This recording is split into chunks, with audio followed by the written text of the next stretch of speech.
Welcome to the Defense and Aerospace Report. I'm Vago Muradian, covering the DSEI show here at the Excel Center in London. Our coverage here is in partnership with DSEI and Clarion Events, and we're honored to have with us Ambassador Jorge Domecq, who is the Chief Executive of the European Defense Agency. Jorge, great seeing you again. Thank you. Thank you very much. You just gave your address here. I want to focus on three issues: the partnership structure for cooperation, the Defense Fund, but also the annual review process. So talk to us first about the Partnership for Structured Cooperation. That's likely to get launched at the end of this year, beginning of next year. Talk to us about EDA's role in that and what that means for overall European defense. Okay, all three of these initiatives, which have been pushed forward by the European Council, have as one objective to enhance defense cooperation and try to bring more coherence to European defense. For the permanent structured cooperation, it is moving in the right direction, so I expect, and we saw that in the ministerial meeting last week in Tallinn, that by early next year, or perhaps earlier in December this year, there will be a group of member states, and I think here we are talking about an important number of the 27, who will be ready to go one step further to try and bring coherence to their defense planning.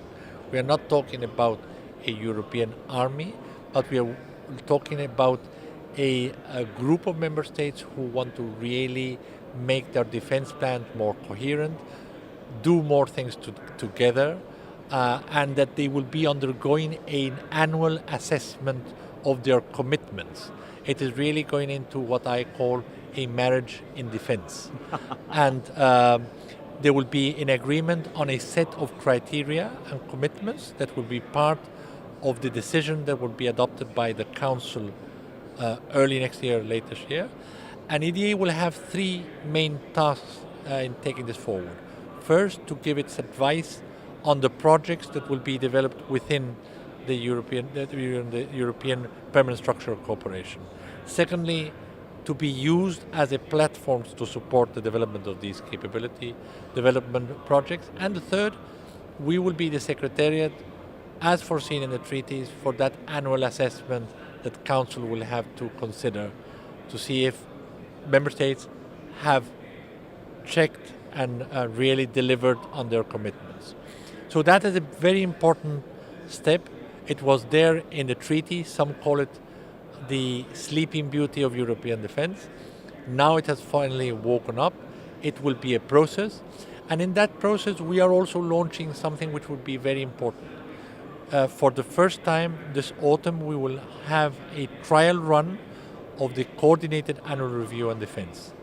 This Coordinated Annual Review on Defense will allow us to review with information provided by member states in a unprecedented manner. The information they share also with NATO, if they want to, they will be sharing with us.